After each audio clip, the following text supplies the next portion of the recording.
Halo teman-teman, balik lagi di channel Penghetik sih. Seperti beberapa waktu lalu saya sudah review sederhana lah ya masalah seriesnya Joko Anwar's Nightmares and Daydreams.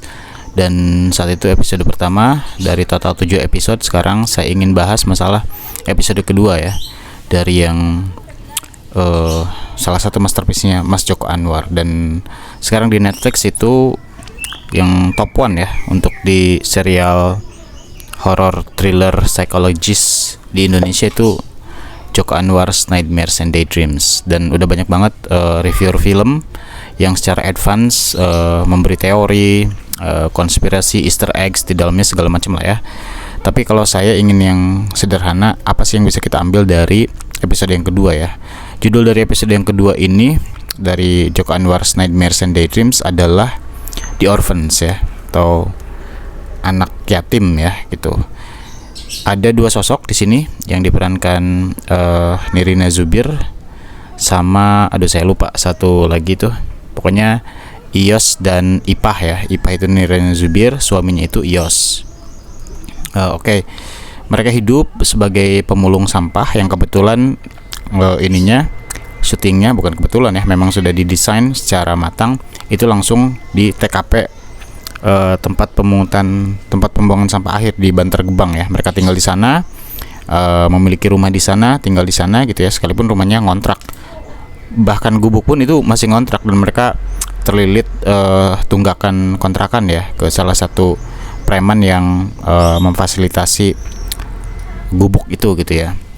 Nah, keadaan yang sangat miskin ini akhirnya si Iyos ini pernah memandikan salah satu jenazah orang kaya yang sebetulnya tukang ojek gitu ya, tapi bisa punya rumah yang sangat mewah. Setelah diselidiki, ternyata memang si orang kaya itu mengadopsi seorang anak yang dipercaya anak itu adalah bukan manusia ya, atau dalam realitas kehidupan Indonesia khususnya di grassroots itu dipercaya dengan pesugihan lah ya, anak setan gitu. Nah, si Iyos tertarik karena saat itu rumahnya hampir dibakar karena nggak sanggup bayar tunggakan.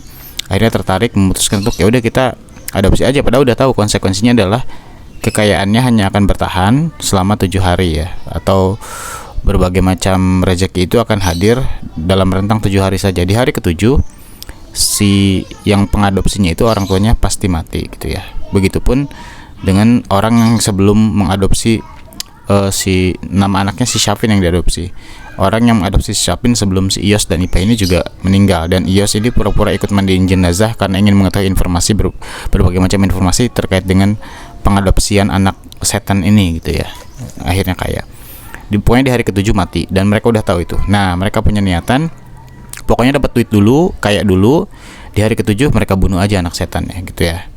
Kira-kira gitu. Akhirnya di ini juga diadopsi juga pada akhirnya si Syafin ini. Si Syafin ini punya hal unik, itu jarinya cuma 4. Ini persis nyambung di episode pertama ketika rumah Jompo itu dibakar oleh si Panji Aryo Bayu. Itu kan ada di antara runtuhan puing kebakaran bangunan itu muncul sosok tangan yang keluar drek gitu ya.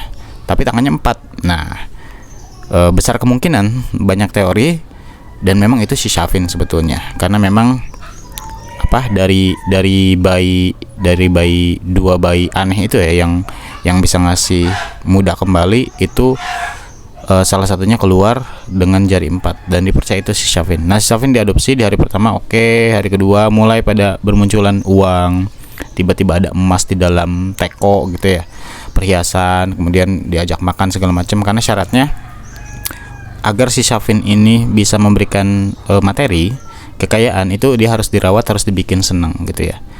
Namun dalam konflik ceritanya, isi cerita intinya si Nirininya ternyata malah suka, si Ipeh ini malah sayang dengan si Syafin ini. Dia merasa anaknya lucu, ini kalaupun anak setan kok bentukannya kayak gini, lucu, baik gitu ya, nurut. Sehingga ada semacam dilema kembali ya, setelah kalau di episode pertama dilema untuk menyelamatkan ibunya agar kembali muda, tapi ibunya sendiri nyuruh si Panji untuk menyelamatkan diri ya gitu. Nah, ini dilema yang kedua adalah dia ngadopsi anak yang dipercaya anak setan, dan dipercaya dia adalah penyebab nanti matinya kedua orang yang mengadopsi itu, si Nirina dan si Iyos, si Ipah dan si Iyos. Tapi dilemanya si Nirina dulu pernah punya anak, cuman meninggal gara-gara ke lindes truk pas mulung di Bantar Gebang gitu ya. Sehingga dia merasa sosok Syafin ini adalah menggantikan anaknya yang dulu ya, namanya Rian kalau nggak salah. Sehingga singkat cerita si Nirina mulai sayang, sehingga upaya untuk membunuhnya itu hilang. Tapi Ios masih percaya bahwa ini anak cuman kelihatan aja baik segala macam, tetap aja dia gennya gen setan. Jadi di hari ketujuh pasti dia akan pengen celaka si Ios dan si Ipah, makanya harus tetap dibunuh di hari ketujuh gitu. Nah, ini makin ini ya, intensi kekayaannya makin kuat gitu, sehingga di hari ketujuh si Syafin mau kena reruntuhan sampah, itu diselamatkan sama si Ipah sama si Ios suaminya. Tiba-tiba pas bangun itu udah ada di rumah yang sangat-sangat mewah gitu.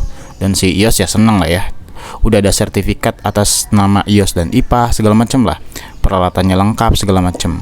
Tapi dia ingat ini hari ketujuh, this is the end gitu ya, artinya mereka akan mati gitu.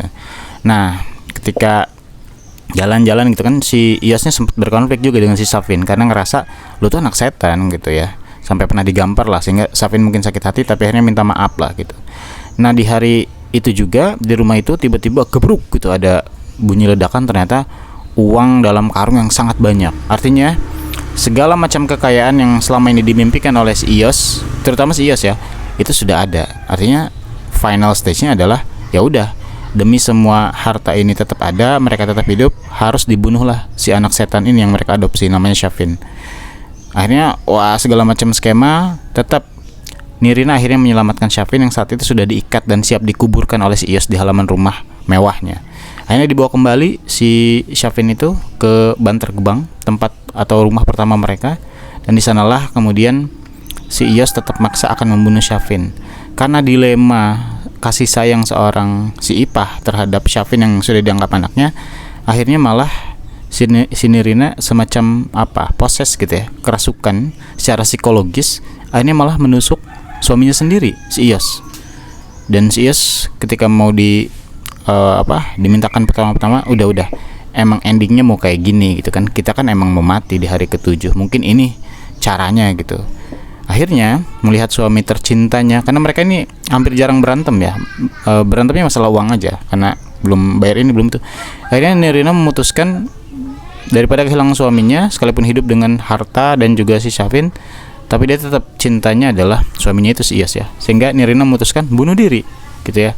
Sekalipun si Syafin mungkin dengan kekuatan magisnya gitu mencoba menyembuhkan, cuman di plot akhirnya itu tidak diperlihatkan adanya kesembuhan, karena mungkin itu akan menjadi teaser untuk kemudian season 2 nanti di Joko Anwar's Nightmares and Daydreams. Pesannya apa di sini yang Joko Anwar ingin coba sampaikan, ini tafsiran saya ya. Pesannya adalah realitas kehidupan di Indonesia ini masih banyak sekali orang yang amat sangat miskin atau di bawah garis kemiskinan, dan itu realitas. Contohnya sosok keluarga suami istri Ipah dan Ios ini, mereka sangat kekurangan. Mungkin untuk makan sehari aja itu bahkan pernah diceritakan oleh si Ios, kita pernah kok nggak makan 2 hari dan masih hidup gitu ya, gitu. Sehingga ada sebuah ketimpangan sosial di Indonesia, di mana ada orang kaya banget dan ada orang yang miskin parah, dan inilah gambarannya. Tapi semua orang miskin ada mimpi agar mereka ingin kaya dengan cara yang cepat, dan proses pursuing atau mengejar untuk menjadi kaya itu rata-rata dicapai atau ditempuh dengan cara yang singkat, terutama dengan pesugihan yang sangat relate dan akrab di dunia masyarakat akar rumput. Karena mereka mungkin kalau harus kerja gitu ya, kemudian kerja yang dengan gaji yang baik itu tidak mungkin, karena pendidikan mereka saja mungkin tidak layak untuk kemudian mendapatkan pekerjaan yang dengan gaji tertentu, sehingga pesugihan sampai hari ini masih ada. Itu yang ingin digambarkan oleh seorang Joko Anwar kepada pemirsa. Namun konsekuensi logis dari sesuatu yang cepat, hilangnya juga cepat, kan gitu ya. Kalau misalnya dalam proyek politik, misalnya dapat uang banyak, kan habisnya juga cepat. Nah ini juga sama kira-kira, uang pesugihan ini ya cuman bisa dinikmati sangat temporer, 7 hari doang gitu ya. Sehingga pada akhirnya proses-proses yang cepat ini hanya akan berakhir pada mimpi buruk kan, penyesalan, nightmares.